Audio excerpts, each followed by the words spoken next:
Hello and welcome to the MBA Rewired podcast, where we explore major factors that are impacting what today's careers, leadership, and management education looks like. In today's episode, we are exploring a career path that is increasingly becoming integral for businesses, and especially strategy in businesses, which is the people and organizations career path. As companies deal with rapid changes in terms of hybrid work, digital transformation, and other factors, managing people is becoming an increasingly important leadership capability. To understand what all of this means in practice, we are joined by Dr. Ashya Singh, who is an alumni of IMI Delhi and also currently working as a director with Boston Consulting Group. Hi, Arshia, and welcome to the podcast. Hi, thanks for having me. It's great So, to be you here. have a really interesting career path. You are working with BCG currently, and you also teach at business schools, which gives you a very unique perspective in terms of how industry works and also what is happening in B schools currently. So, before we get into all of that, please tell us a little bit about your career journey and also what made you choose this particular career path. So I'll be honest, right? I didn't choose HR by choice, but if I look back to the 14, 15 years that I've been working, I feel like now more than ever, the human resource space is integral to organizations, as you said. With AI and technology being at the forefront, we are replacing output with outcome, which means that to drive those outcomes, you need a certain kind of skill set in human beings that continue to, one, be the largest cost for any organization, but two, also the drivers of strategy and outcome. So the work that I'm doing currently and have been doing for, more than a decade is really Global Reward, which while part of human resources, also sits at the epicenter of business strategy, finance, and HR. Which gives you a vantage point in terms of how you need to understand the commercial breadth and the human depth. Because today I feel like I said, output is being replaced by outcome, and what we reward does get repeated. So to drive a certain culture, which would eventually drive the business strategy, I think the human resource function will continue to become more and more integral to shaping that for companies today. Right. So apart from this, we see that increasingly now business strategies talk about how managing talent is so important, right? So are there any other factors that is making it so strategic today? So look, there's a lot changing in the world, and obviously, we know change is constant, but the pace of change has only accelerated, right? There's continuous geopolitical unrest. There are changing social norms. There's technology that's being a disruptor. So in terms of the skill or why human resources or talent management is important is because we need to stay contemporary.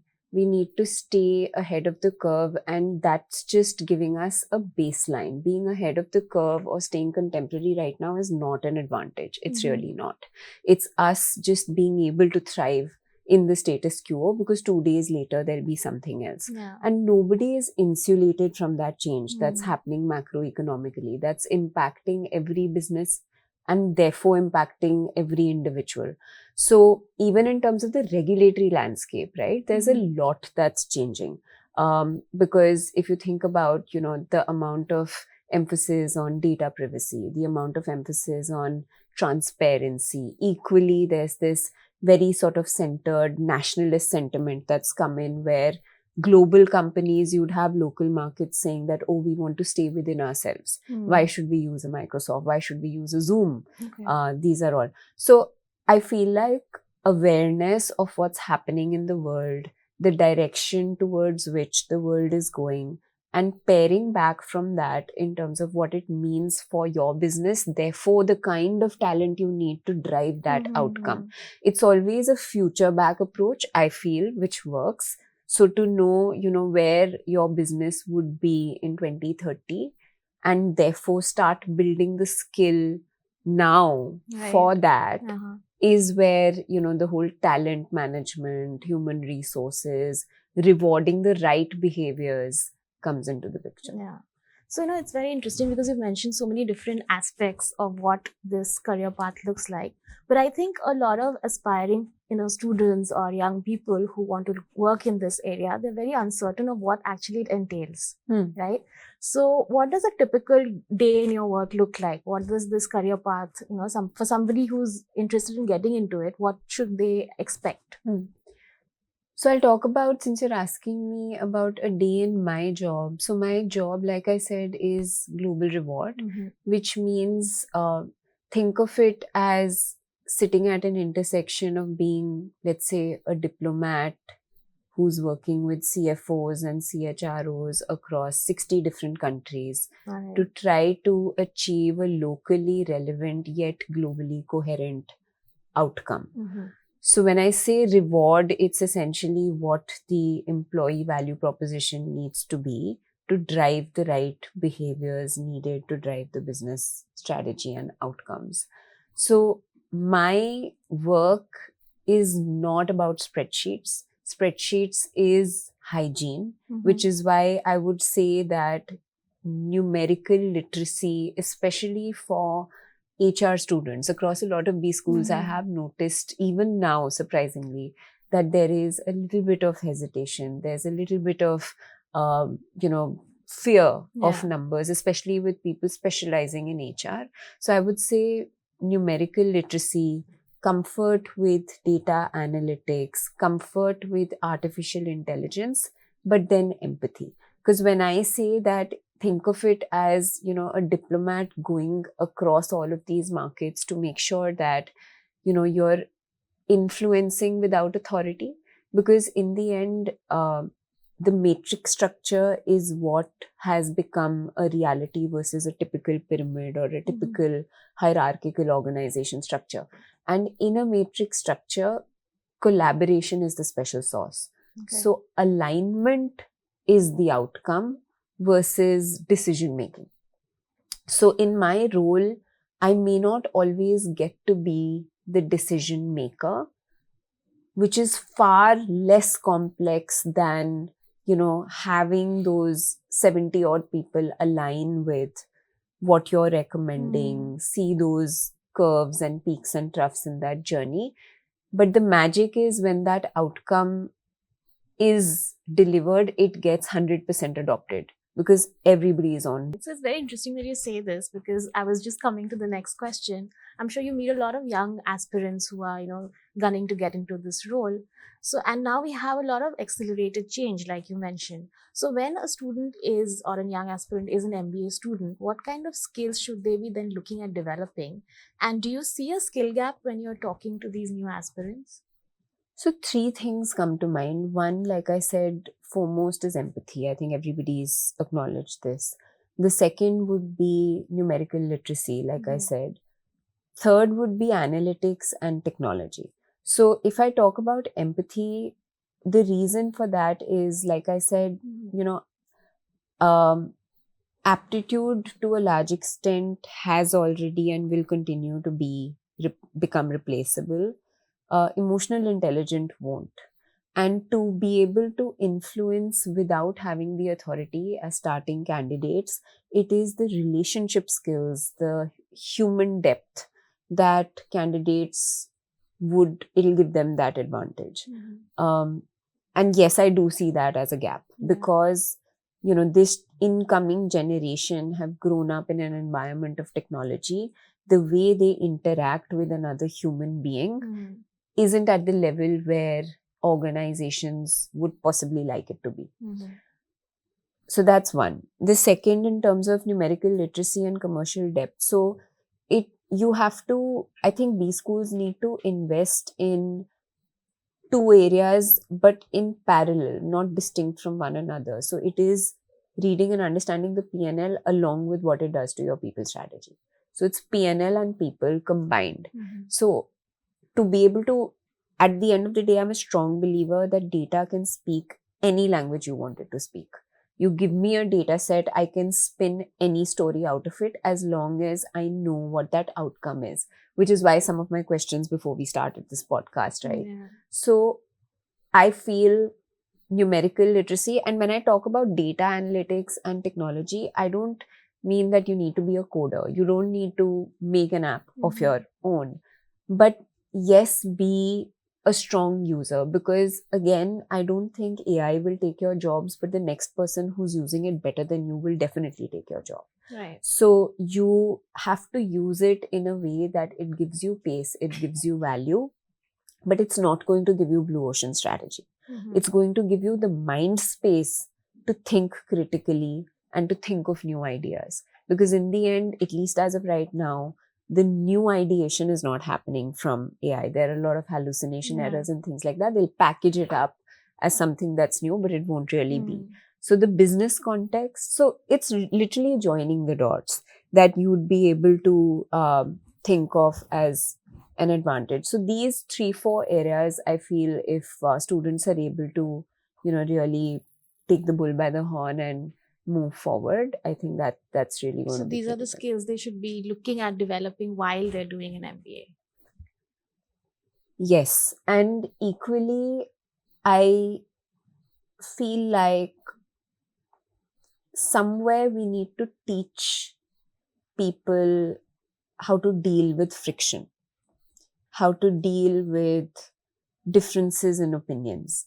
If I go back and talk about my own role, like I said, you won't, and even in seniority today, I don't think that decision making will continue to be the way it was. So, leadership has also changed from command and control to brain to heart, etc., right? So, if you are an empathetic leader today, you're not going to say my way or the highway. Right. You are going to have an expertise based opinion, but the tact will be in rallying everyone together and along, being flexible to change and pivot to meet what's best for the greater good. So putting your ego aside, not feeling too emotionally attached to your opinions, and then rallying everyone together. Because in business, the CFO will say one thing, the CHRO will possibly say something that's slightly different. The business guys who are actually bringing in the revenue or selling will say something that's a little different. Yeah. So, yes, have the expertise and the depth of your expertise to say, okay, as the expert, this is what I feel will work. But you're running the business. So from a people, business, money, let's see what can be coherent. Because often the issue is not in the fact that, the proposal or whatever you're hoping to drive is incorrect. The issue is that it doesn't get adopted. Right. And the reason it doesn't get adopted is because there's no buy-in. So now to get that buy-in prior to rollout, where you will have to go through friction, you will have to, be flexible to change, is what I think these schools should start also focusing on, because I feel that is becoming the reality. So, like I said, we are not hiring for those that will be led. We are hiring for leaders. Right. And we're hiring for people who'd be able to influence without authority, because the output can come even without that individual to an extent. So how will the individual then drive the outcome? I think that's what these schools should focus on. Got it. So, we've talked about that there's a rapid change in how organizations are now having to adapt to things. We've talked about the new skills that young aspirants would require to build. So, in the light of all of this, how are now organizations managing talent, or effectively? How is it changing? Yeah. So it's a very relevant question. I think career journeys are no longer only vertical, they're very zigzag. And that brings a lot of depth to the value a certain talent pool gets to the organization. So, like I said, what is changing is that I don't think many organizations have that erstwhile very hierarchical, vertical, pyramid shaped structure anymore. A lot of organizations have moved towards matrix structures. What that means is that you're breaking barriers and silos intentionally across the organization. There is a lot more inclusion because organizations see value in it. Those that are in the C-suite today may not be AI black belts, but the incoming batches or the new workforce which has the skill in a deeper fashion, I think they are being made part of strategic discussions so that they just aren't told the what to do, but the why.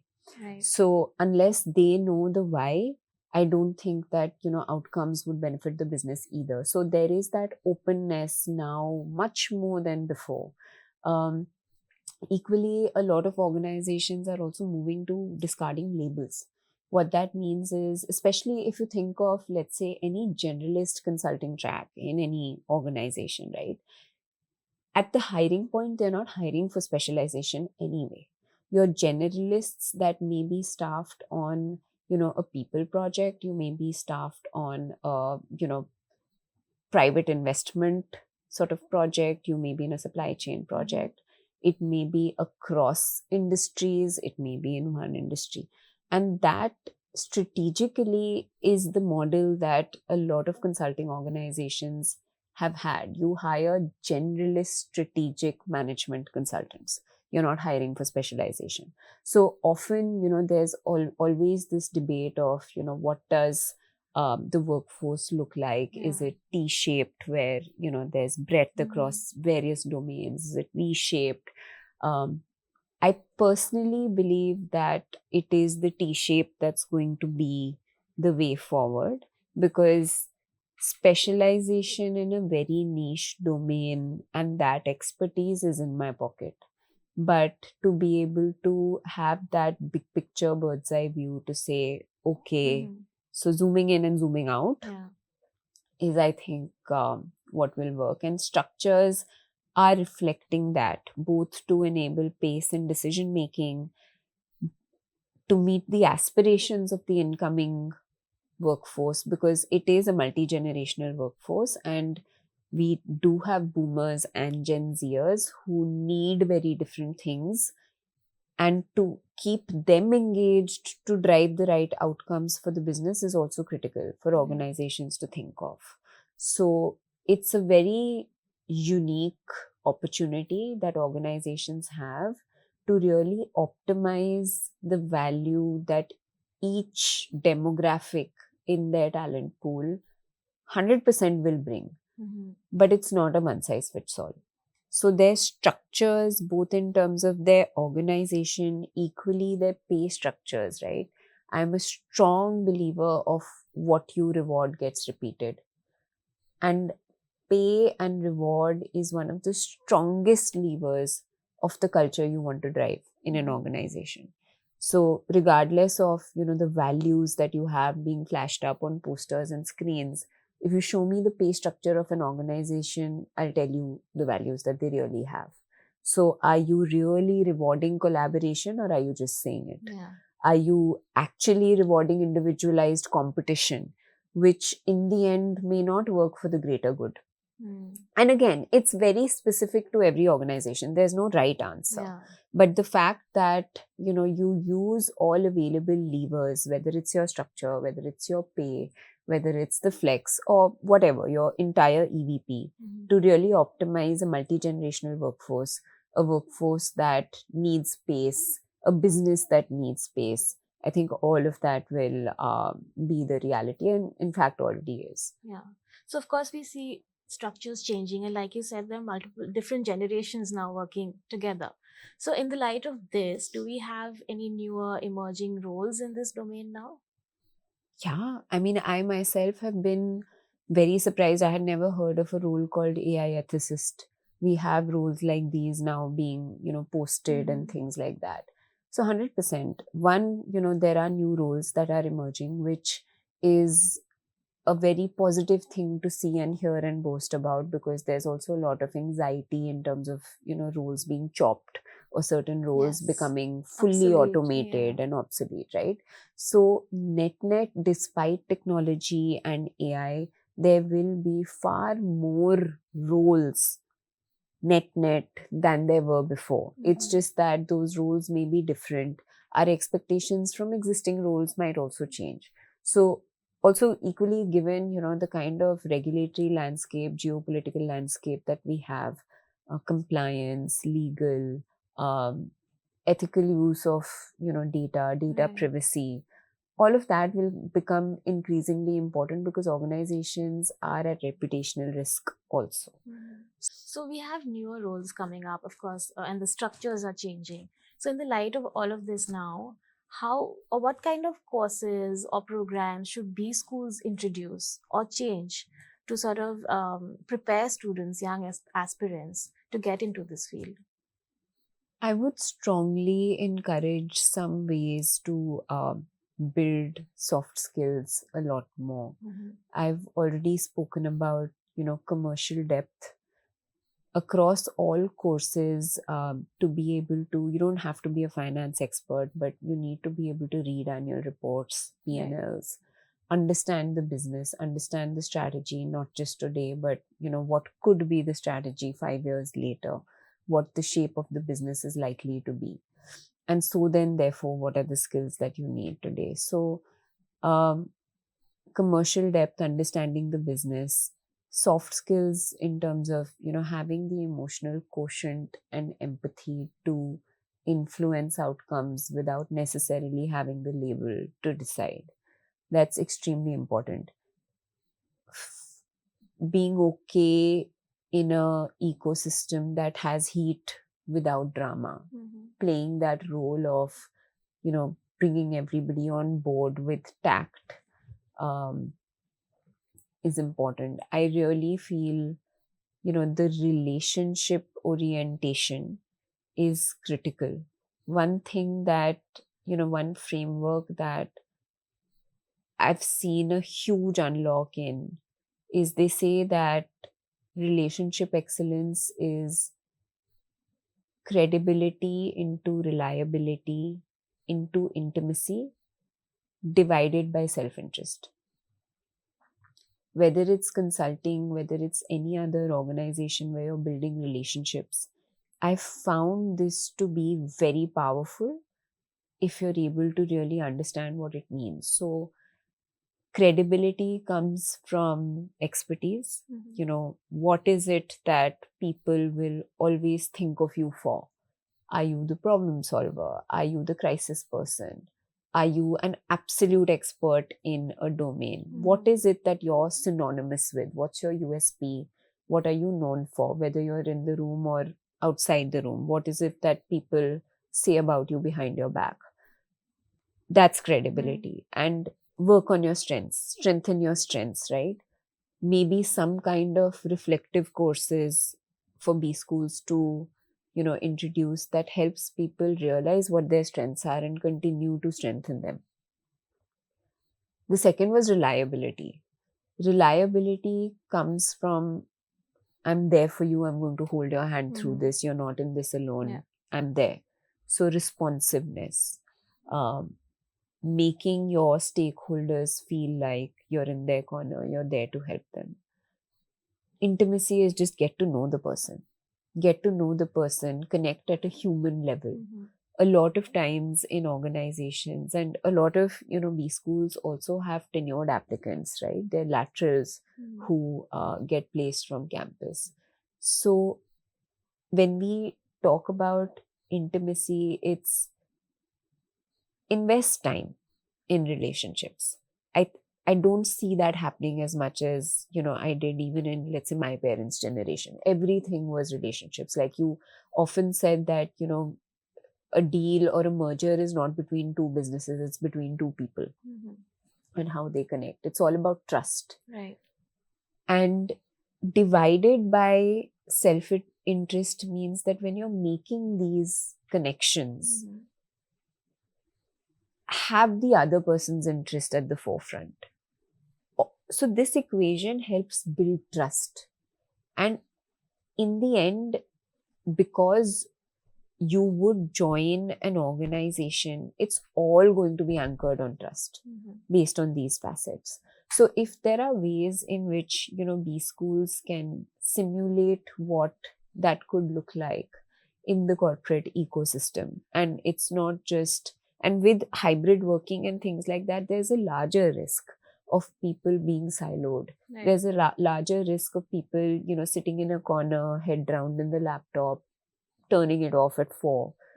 I'm not glamorizing or deglamorizing it. It's just a feeling that, there is somebody I can rely on in this organization or in my team, and that will go a long way.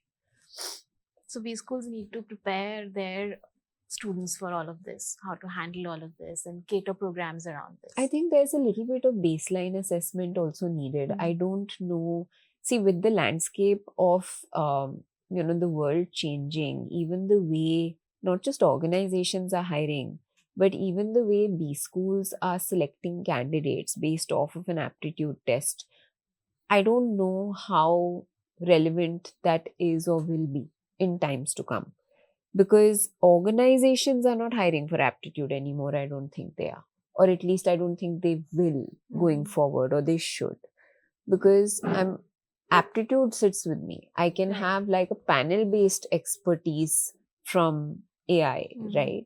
But what I need is for that human being to really rally everybody together. It's the human touch that will be that advantage going forward. So a baseline assessment, and then, I remember even in IMI, we used to have an org lab course and things. I don't know if it still exists.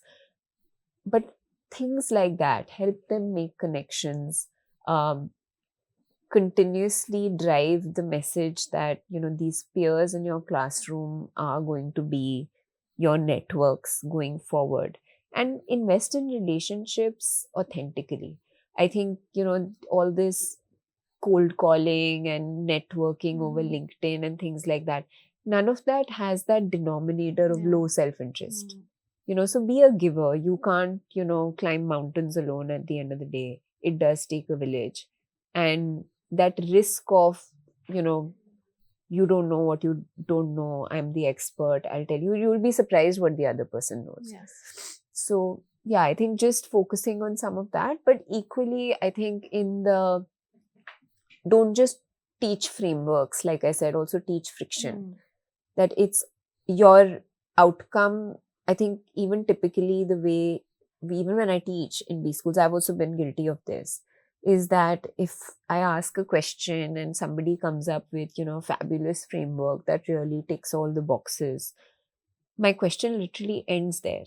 I'm very rarely asking, okay, but now how are you going to sell it to the CFO, to the business, to the CHRO? What's your tact there? How are you going to bring alignment? Because it's only then that you'll add value in terms of driving the outcome. Right. Output, I'll get. Now that framework I can get way more easily than I could earlier. But it's, okay, who drives this forward is what I'm looking for now. So, now that you have this industry insight, you've been teaching at B schools and meeting students and all of these things, if you had to start today as somebody who's, looking to build a career in this domain, what are the skills that you would build, or what are some of the things that you would probably do differently? I think the most important skill for me in retrospect would be just be adaptable and learn continuously. Just these two things. If you're not continuously learning today, like I said, continuous learning is literally just keeping me at hygiene levels. It's not giving me any kind of advantage. If I'm not continuously learning, I'm at an acute disadvantage, both because of the multi-generational workforce, but also the pace of change that's happening in the business. So keep reading. And like I said, AI has stolen you of the excuse that I don't know, or I don't have this information, or no one taught me. Now, the kind of access that people have to information, any domain that they want to know more about, they can, right? So learn continuously and adapt, because things are changing so fast that we don't know what the next 3 months, let alone 3 years, Right. would look like. So build your skills in a way that you continue to thrive in where the world is moving towards. And I think have fun along the way. Don't take yourself so seriously. I took myself very seriously. And in retrospect, I wish I hadn't, because in the larger scheme of things, a lot less matters. Right. So know your story. I think ChatGPT CVs have become very fatiguing. Have a story, be authentic. People can see through the pretense, Right. even in interview stages, right? So have your story, be authentic in the way that you tell it, own it. I don't think that there's any stigma associated with gap years anymore. Mhm. There's no stigma associated with, oh, you're an engineer, but then why did you do HR? I remember when we were interviewing, there used to be this, how am I going to explain this? Yeah. And let's think of an answer. Yes. I think authenticity, building trust, having your story, and really genuinely knowing why you are joining the organization. Because, like I said, we're equally being assessed by candidates today. So, tell us why you chose us and the value that you hope to drive as part of being with us. And I think that's what's going to really help. Yeah. So thank you so much, Arsha. This has been really interesting, and we've learned a lot about what all of HR entails, and it's just more than what people think. It's effective talent management and also getting everybody on board, like you said. It's a lot of alignment work. And also, thank you so much for coming back to campus. Yeah, no, thanks. I don't know if I've given any pearls of wisdom. I wouldn't like to think so, but it's always nice to come back to campus.